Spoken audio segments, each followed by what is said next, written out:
आज मैं आपके साथ शेयर कर रही हूँ गेहूं के आटे का बहुत ही मज़ेदार खस्ता और एकदम क्रिस्पी नाश्ते की रेसिपी। तो बहुत ही छोटी, बहुत ही सिंपल और आसान सी रेसिपी है। आज हम इसे दो तरह से बनाने वाले हैं, तो किसी भी छोटी मोटी पार्टी में आप इसे बना सकते हो। तो आप इस रेसिपी को ज़रूर से ट्राई कर कर देखिए। मैं वर्षा भावसा रसोई घर में आप सभी का स्वागत है। तो चलिए फ्रेंड्स, इस मज़ेदार सी रेसिपी को बनाना शुरू करते हैं। प्लीज़ लाइक ज़रूर से कीजिए। तो इसे बनाने के लिए मैंने यहाँ पर लिया है 1 कप गेहूं का आटा। अगर आप चाहें तो आटे की जगह मैदे का भी यूज़ कर सकते हो, लेकिन जो आटा होता है ना, हेल्दी ऑप्शन होता है, इसीलिए हम यहाँ पर आटे से इसे बना रहे हैं। थोड़ा सा मैंने यहाँ पर डाला है नमक। 1 चम्मच में डाल देती हूँ तिल। तो मैं यहाँ पर ब्राउन तिल का यूज़ कर रही हूँ। अगर आपके पास वाइट हो तो वाइट भी ले सकते हो। अब इसी के साथ हम इसमें डाल देंगे 1 चम्मच भरकर चिली फ्लेक्स यानी कूटी हुई लाल मिर्च। तो इससे जो इस नाश्ते की लुकिंग है ना, बहुत ही बढ़िया से आती है। और अब हम इसमें डाल देते हैं थोड़ा सा अजवाइन, लगभग आधी छोटी चम्मच। और इसी के साथ मैं इसमें डाल रही हूँ 1 चम्मच भरकर देसी घी। तो वैसे आप चाहो तो तेल भी ले सकते हो, ये आपके ऊपर है, लेकिन घी डालेंगे तो बहुत ही खस्ता ये नाश्ता बनने वाला है। अब घी को आटे में बढ़िया से मिक्स कर लेंगे। तो क्रम्बल करते हुए मिक्स कीजिए ताकि जितना भी घी है आटे में बढ़िया से लग जाए और सभी चीज़ें जो है बढ़िया से मिक्स हो जाए। तो फ्रेंड्स, ये जो नाश्ता है हम गेहूं के आटे से बना रहे हैं, तो बच्चों को भी दे सकते हो या फिर हर कभी आप इसे घर पर बना सकते हो। तो चलिए अब हम इसमें डाल देंगे बारीक कट की हुई धनिया पत्ती। धनिया पत्ती डालने से टेस्ट भी बढ़ जाता है और ये नाश्ता दिखने में भी अच्छा लगेगा। यहाँ पर देखिए सभी चीज़ें अच्छे से मिक्स हो चुकी है। तो अब हम यहाँ पर इसका डो लगाएंगे। तो डो लगाने के लिए थोड़ा थोड़ा पानी डालते जाते हैं और हम यहाँ पर इसका नॉर्मल सा डो लगाकर तैयार करेंगे। यानी पूरी जितना हार्ड भी नहीं लगाना है और बहुत ज़्यादा सॉफ्ट भी नहीं चाहिए। बस जिस तरह से चपाती के लिए डो लगाते हैं ना, बस उसी तरह से हमें यहाँ पर इसे रखना है। यानी थोड़ा सा सॉफ्ट डो हमें इसका लगाकर तैयार करना है। तो यहाँ पर देखिए डो मैंने लगा लिया है। एक बार इसे थोड़ा सा मसल लेते हैं ताकि बढ़िया से ये चिकना हो जाए। और अब हम इसे कवर कर कर साइड में रख देंगे जब तक हम यहाँ पर आगे की तैयारी कर लेते हैं। तब तक ये जो डो है ये भी बढ़िया से सेट हो जाएगा। चलिए जब तक हम इसके लिए फिलिंग बनाकर तैयार कर लेते हैं। तो स्टफिंग बनाने के लिए गैस चालू कर कर गैस पे पैन रखा है। इसके अंदर डाल देते हैं थोड़ा सा तेल। बहुत ज़्यादा तेल नहीं चाहिए इस समय। तेल जैसे ही गर्म होता है आधी चम्मच डाल देते हैं राई और थोड़ा सा हम डाल देंगे जीरा। और इसी के साथ आधी चम्मच हम यहाँ पर सौंफ डाल देते हैं। सौंफ से जो इसकी स्टफिंग है ना, इसका टेस्ट बहुत ही बढ़िया से आता है। और इसी के साथ मैं यहाँ पर डाल रही हूँ 2 हरी मिर्च बारीक कटी हुई। अब इन सभी चीज़ों को एक बार चला लेते हैं और हरी मिर्च को थोड़ा सा फ्राई कर लेंगे। लेकिन हरी मिर्च हमें यहाँ पर बहुत ज़्यादा भी नहीं जलानी है। हरी मिर्च का जो कलर है इसी तरह से रहे, यानी हरी मिर्च जो है थोड़ी क्रंची ही रहना चाहिए। तो यहाँ पर देखिए कुछ ही देर में हरी मिर्च फ्राई हो चुकी हैं। तो चलिए अब हम इसमें डाल देते हैं ये प्याज। मैंने यहाँ पर 2 प्याज लिए हैं जिसे चॉपर में बिल्कुल बारीक चॉप कर लिया है। आप चाहो तो चाकू से भी इन्हें काट सकते हो, लेकिन थोड़ा सा इन्हें बारीक ही रखिए। तो चलिए अब इन सभी चीज़ों को एक बार अच्छे से मिक्स कर लेते हैं। और मिक्स करने के बाद हम यहाँ पर थोड़े से मसाले डाल देंगे। इसमें हमें बहुत ज़्यादा मसालों की ज़रूरत नहीं है, बस बेसिक से ही यहाँ पर मसाले पड़ेंगे। जैसे आधी चम्मच मैंने नमक डाला है, बिल्कुल थोड़ा सा डाल देते हैं लाल मिर्च पाउडर। इसी के साथ थोड़ा सा इसमें जाएगा हल्दी पाउडर। 1 चम्मच डाल देते हैं धनिया पाउडर और आधा चम्मच मैं यहाँ पर डाल रही हूँ अमचूर पाउडर। बस इन सभी चीज़ों को अच्छे से मिक्स कर लेते हैं। और मिक्स करने के बाद प्याज को हम यहाँ पर कुछ देर के लिए पका लेंगे, लेकिन प्याज हमें यहाँ पर बहुत ज़्यादा भी पके नहीं चाहिए। यानी प्याज को हमें जलाना बिल्कुल भी नहीं है, बस प्याज हल्के से सॉफ्ट हो जाए तब तक हम इसे पकाएंगे। तो कुछ देर के लिए मैं इसे कवर कर देती हूँ। तो कुछ देर के बाद आप देखेंगे प्याज यहाँ पर थोड़े से सॉफ्ट हो चुके हैं। बस इसी तरह से हमें यहाँ पर प्याज को रखना है। तो चलिए गैस का फ्लेम ऑफ कर देते हैं और इसे पूरी तरह से ठंडा होने देंगे। जब तक ये ठंडा होता है हम आगे की तैयारी कर लेते हैं। तो अब इसकी फिलिंग को मज़ेदार बनाने के लिए मैंने यहाँ पर ली है आधा कप सेव। ये बेसन की सेव है। जो भी सेव आपके पास रखी हो या फिर जो भी नमकीन आपके पास रखा हो उसका आप यूज़ कर सकते हो। जैसे चना दाल नमकीन हुआ, मूंग दाल नमकीन हुआ, लौंग वाली सेव हुई, गाठिया हुआ, जो भी नमकीन आपके पास रखा हो उसका आप यहाँ पर यूज़ कर सकते हो। तो इसे मैंने डाल दिया है मिक्सी जार में। और जार में डालने के बाद इसे कुछ देर के लिए चला लेते हैं। तो हमें इसका एकदम फाइन पाउडर नहीं करना है, बस थोड़ा सा हमें इसे दरदरा ही रखना है। तो चलिए अब ये जो प्याज वाला मसाला है ये भी पूरी तरह से ठंडा हो गया है। जब ये पूरी तरह से ठंडा हो जाएगा इसके बाद हम इसमें डाल देंगे सेव जो हमने पीस के रखी हुई थी। और अब हम इसमें डाल देंगे बारीक कट की हुई धनिया पत्ती। अब इन सभी चीज़ों को बढ़िया से मिक्स कर लेते हैं। तो फ्रेंड्स, बिना आलू से बहुत ही मज़ेदार यहाँ पर फिलिंग बनकर तैयार होने वाली है। आपने आलू की फिलिंग तो कई बार खाई होगी, लेकिन इस तरह से एक बार आप सेव की फिलिंग को बनाकर देखिए। सेव प्याज का जो इसमें टेस्ट होता है ना, बहुत ही मज़ेदार होता है, क्योंकि सेव में बहुत सारे मसाले डले होते हैं, तो बहुत ही फटाफट से ये फिलिंग बन जाती है।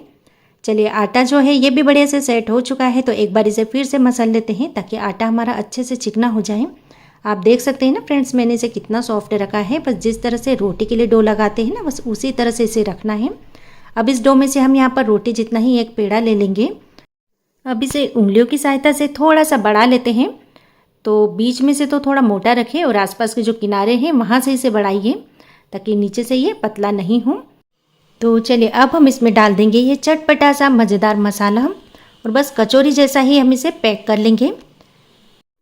तो आलू का मसाला मैंने कई सारी रेसिपी में शेयर किया है, तो बहुत सारे ऐसे कमेंट भी आते हैं कि कोई नई तरीके का मसाले की रेसिपी शेयर कीजिए, हर बार आलू का मसाला ही क्यों बनाना। क्योंकि आलू के मसाले से सभी रेसिपीज़ का टेस्ट एक जैसा ही आता है। तो यहाँ पर देखिए, बस कचौरी की तरह मैंने इसे भर लिया है। जिस तरह से हम कचौरी में मसाला भरते हैं, बस उसी तरह से हमें इसे भरकर तैयार करना है। इस तरह से इसे थोड़ा सा फ्लैट कर देते हैं हाथों से दबाते हुए। तो बस इसी तरह से सभी यहाँ पर बनाकर तैयार कर लेंगे।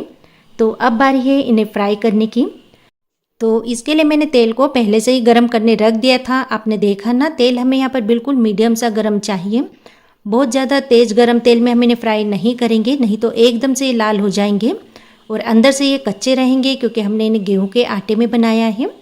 तो बस एक एक उठाते हुए हम इस तरह से तेल में डाल देते हैं, और डालने के बाद गैस का फ्लेम लो कर हम इसे कुछ देर के लिए इसी तरह से रहने देंगे। जब एक तरफ से थोड़े से फ्राई हो जाते हैं और थोड़े से ऊपर आने लग जाएंगे, इसके बाद ही हम इसकी साइड चेंज करेंगे। अभी हम इसे कुछ देर टच नहीं करेंगे। तो ये देखिए, कुछ देर में कितने बढ़िया से ये फूल कर ऊपर आ गए हैं। लेकिन अभी भी हम इनकी साइड चेंज नहीं करेंगे, बस थोड़ा सा इन्हें हिला देते हैं। तो यहाँ पर मुझे थोड़ी सी जगह और लग रही है, तो एक कचौरी में यहाँ पर और डाल देती हूँ, और बस लो फ्लेम पे हम इन्हें इसी तरह से फ्राई होने देंगे। और जब बढ़िया से ये एक तरफ से फूल जाती है, इसके बाद हम इनकी साइड चेंज करेंगे। तो है ना फ्रेंड्स, बहुत ही मज़ेदार रेसिपी। गेहूं के आटे से हमने इन्हें बनाया है, और ना ही हमने यहाँ पर आलू का यूज़ किया है। तो बिना मैदा, बिना सूजी, बिना बेसन और बिना आलू से बहुत ही बढ़िया आज की रेसिपी ये बनने वाली है। तो बस बाजार से कुछ नहीं लाना, घर के सामान से ही हम ये नाश्ता बनाकर तैयार कर रहे हैं। तो बस इसी तरह से हम दोनों तरफ से कुछ कुछ देर में अलट पलट करते हुए इन्हें बढ़िया से फ्राई कर लेंगे। और जब आपको लगे ये बढ़िया से फ्राई हो चुकी है, तब आप गैस का फ्लेम थोड़ा मीडियम या हाई कर सकते हो। तो फ्रेंड्स, इस रेसिपी को आप क्या नाम दोगे, गेहूं के आटे की कचौरी या फिर सेव प्याज की कचौरी? प्लीज़ मुझे कमेंट कर ज़रूर से बताइए। तो ये देखिए, लग रही है ना एकदम बहुत ही मज़ेदार, एकदम खस्ता, एकदम फुली फुली। तो जब इस तरह से बढ़िया से कलर आ जाएगा, तब हम इन्हें तेल में से बाहर निकाल लेंगे। तो ये लीजिए फ्रेंड्स, गेहूं के आटे का गर्मा गर्म नाश्ता बनकर बिल्कुल तैयार है। चलिए, अब हम यहाँ पर बना लेते हैं एक और मज़ेदार रेसिपी, जिसे हमने बनाया है गेहूं के आटे से। तो इसे बनाने के लिए सबसे पहले एक मिक्सिंग बाउल ले लेंगे, और इसके अंदर डालेंगे कुछ सब्जियाँ। जैसे 1 कप में डाल रही हूँ बारीक कटी हुई पत्ता गोभी, 1 कप हम डालेंगे बिल्कुल बारीक कटा हुआ प्याज, और इसी के साथ 1 कप में यहाँ पर डाल रही हूँ ग्रेट किया हुआ गाजर। तो सब्जियाँ हमें यहाँ पर बिल्कुल बारीक काट कर ही यूज़ करना है। और इसी के साथ मैं यहाँ पर डाल रही हूँ शिमला मिर्च। तो शिमला मिर्च मैंने यहाँ पर आधा कप ली है। तो अगर आपके पास चॉपर हो ना, तो चॉपर से ये काम कीजिए, बहुत ही आसान ये काम हो जाएगा। और फिर आप चाहें तो कद्दूकस भी कर सकते हो सारी सब्जियों को। अब हम इसमें डाल देते हैं 1 चम्मच नमक। अब नमक डालकर इन सभी चीज़ों को एक बार बढ़िया से मिक्स कर लेंगे, ताकि जो नमक है सब्जियों में अच्छे से लग जाए। तो सब्जी आप इसमें और भी डाल सकते हो, जो भी आपके पास घर पर रखी हो, या फिर जो भी आप पसंद करते हो उन सब्जियों का यूज़ कर सकते हो। तो मेरे पास तो थोड़ी थोड़ी सारी चीज़ें थी, तो मैंने इसका ही यूज़ किया है। तो अभी ठंड के दिनों में सब्जियां काफ़ी अच्छी आती हैं, तो आप इस नाश्ते को ज़रूर से बनाइए। चलिए, इसे कवर कर साइड में रख देते हैं, जब तक हम यहाँ पर आगे की तैयारी कर लेते हैं।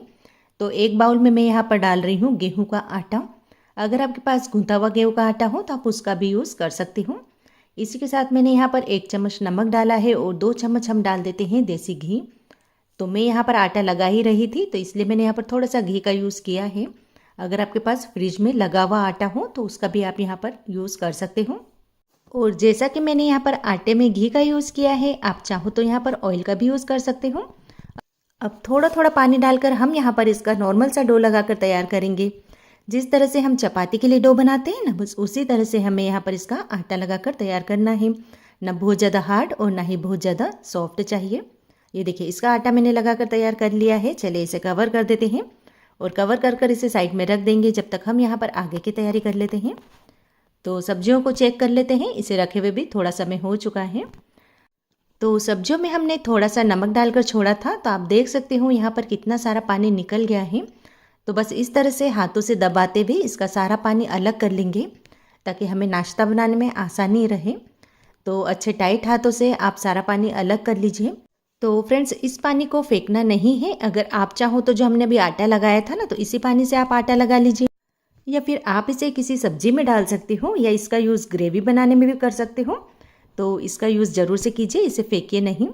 चलिए, आटा भी हमारा यहाँ पर बढ़िया से सेट हो चुका है। तो आटे को हम फिर से एक बार मसल लेते हैं ताकि बढ़िया से आटा चिकना हो जाए। और अब हम इसे 3 पार्ट में डिवाइड करेंगे, यानी हम यहाँ पर इसकी 3 लोई बनाकर तैयार करेंगे। तो थोड़ी मोटी मोटी सी लोई बना लीजिए ताकि हमें इसे बेलने में भी आसानी हो, और हम इसे थोड़ा बड़ा ही रखेंगे। तो यहाँ पर देखिए, इस तरह से इसके 3 पेड़े बनाकर मैंने तैयार कर लिए हैं। तो चलिए फ्रेंड्स, अब बारी है इसे बेलने की। तो इसे बेलने के लिए आपको नीचे आटा या तेल वगैरह लगाने की बिल्कुल भी ज़रूरत नहीं होगी, क्योंकि ये जो आटा है ना, हमने बहुत ही अच्छे से गूंथा है, और साथ ही इसमें जो मोइन हमने दिया है इससे बिल्कुल भी नहीं चिपकेगा। लेकिन बाई चांस कभी आपका चिपकता है तो फिर आप यहाँ पर थोड़ा सा तेल लगाकर इसको बढ़ा लीजिए। तो यहाँ पर देखिए, एक बड़ी सी मैंने रोटी बनाकर तैयार कर ली है, और रोटी से थोड़ा सा मोटा हमें इसे रखना है, लेकिन बहुत ज़्यादा भी मोटा नहीं रखें, इस बात का ध्यान रखें, नहीं तो ये जो नाश्ता है अंदर से कच्चा लगेगा। चलिए, अब हम क्या करते हैं, इसकी जो आसपास के किनारे हैं इन्हें कट कर लेते हैं ताकि हमें इसे शेप देने में आसानी रहे। तो फ्रेंड्स, जैसा कि मैं इसे गेहूं के आटे से बना रही हूँ, अगर आप चाहो तो इसे मैदे से भी बना सकते हो। मैदे से तो ये नाश्ता बहुत ही क्रिस्पी बनता है, लेकिन गेहूं का आटा सभी के घर में होता है और गेहूं का आटा सभी पसंद भी करते हैं, इसलिए मैंने इसे आटे से ही बनाया है। यहाँ पर देखिए, इस तरह से 4 पार्ट में हम इसे कट कर लेंगे, और इसके ऊपर लगा देते हैं थोड़ा थोड़ा टोमेटो सॉस। तो बच्चों के लिए बना रहे हैं तो सॉस ज़रूर से लगाइए, क्योंकि बच्चों को टोमेटो सॉस का टेस्ट बहुत ही अच्छा लगता है। इसे सभी तरफ थोड़ा थोड़ा फैला देते हैं। तो वैसे तो आप चाहो तो यहाँ पर इमली की चटनी लगा सकते हो, सेजवान सॉस लगा सकते हो, या फिर इसके ऊपर थोड़ा सा तेल लगाकर चाट मसाला छिटक दीजिए, अगर आपके पास ये सारी चीज़ें नहीं हो तो। और इसके ऊपर हम रख देते हैं थोड़ी थोड़ी लहसुन वाली हरी चटनी। तो ठंड के दिनों में धनिया बहुत ही अच्छा आता है, तो ये चटनी बनाकर मैं फ्रिज में हमेशा रखती हूँ। तो बस इसे भी थोड़ा थोड़ा सभी तरफ अच्छे से फैला देते हैं। तो अब बारी है फिलिंग रखने की। तो फिलिंग हमें यहाँ पर बहुत ज़्यादा नहीं रखना है, क्योंकि हम इसे बहुत छोटा छोटा बना रहे हैं। तो बस 1 से 1.5 चम्मच ही हमें यहाँ पर ये मसाला डालना है, और अब हम इसे शेप देंगे। तो बस इस तरह से उठाते हुए हम इसे पैक कर देंगे। ये देखिए, तो बहुत ही आसानी से चिपक जाता है। अगर नहीं चिपके तो आप यहाँ पर थोड़ा सा पानी का यूज़ कर सकते हो। तो बस फिलिंग को थोड़ा सा अंदर की तरफ दबाते हुए आप इसे पैक कीजिए ताकि फिलिंग बाहर निकले नहीं। तो यहाँ पर देखिए, बस इसी तरह से हमें सभी बनाकर तैयार करना है। तो यहाँ पर देखिए फ्रेंड्स, अभी मैंने कुछ बनाकर तैयार कर लिए हैं। चलिए, एक छोटा सा काम फटाफट से और कर लेते हैं। तो एक बर्तन में डाल देंगे 2 चम्मच आटा, इसी के साथ आधी चम्मच नमक, और 1 चम्मच डाल देते हैं चिली फ्लेक्स, और इसी के साथ 1 से 1.5 चम्मच मैं यहाँ पर डाल रही हूँ सफ़ेद तिल, और थोड़ा सा डाल देते हैं धनिया पत्ती।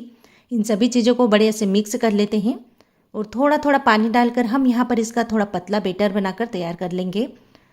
तो इससे जो है नाश्ते की लुकिंग बहुत ही बढ़िया से आती है, और साथ ही जो फिलिंग है ना, वो बाहर नहीं निकलती है जब हम इसे फ्राई करते हैं। तो बस इसे बढ़िया से फेंटते हुए मिक्स कीजिए ताकि इसमें कोई भी लम्स ना रहे। देखिए, इस तरह से इसका पतला सा घोल मैंने बनाकर तैयार कर लिया है। तो गैस चालू कर कर कढ़ाई में मैंने तेल को भी गर्म करने रख दिया है। चलिए, अब बारी है इन्हें फ्राई करने की। तो बस इस तरह से हम इसे इस बैटर में डीप करते जाएंगे, और गर्मा गर्म तेल में हम इसे फ्राई करेंगे। तो तेल हमें यहाँ पर अच्छे से गर्म चाहिए, ठंडे तेल में फ्राई नहीं करें। और डालते समय गैस का फ्लेम हम हाई रखेंगे, और एक बार कढ़ाई में जितने आ जाए बस उतने ही डालें, बहुत ज़्यादा इसे नहीं भरे, नहीं तो ये बढ़िया से फ्राई नहीं हो पाएंगे। यहाँ पर देखिए, एक तरफ से बढ़िया सा कलर आ चुका है, तो चलिए इनकी साइड चेंज कर देते हैं। और तो बस दोनों तरफ से अलट पलट करते हुए लो फ्लेम पे हम इन्हें बढ़िया से फ्राई होने देंगे जब तक ये अच्छे से क्रिस्पी नहीं हो जाते। तो यहाँ पर देखिए फ्रेंड्स, बढ़िया से कलर आ चुका है। जब इस तरह से बाहर से थोड़े से गोल्डन दिखने लगे और आपको लगने लगे कि बढ़िया से क्रिस्पी हो चुके हैं, तब हम इन्हें तेल में से बाहर निकाल लेते हैं। तो ये देखिए फ्रेंड्स, इनकी लुकिंग कितनी बढ़िया लग रही है। जो इसका शेप है समोसे जैसा है, लेकिन हमने इन्हें बिना आलू से बनाया है। तो आज की रेसिपी आपको कैसी लगी कमेंट बॉक्स में ज़रूर से बताइए।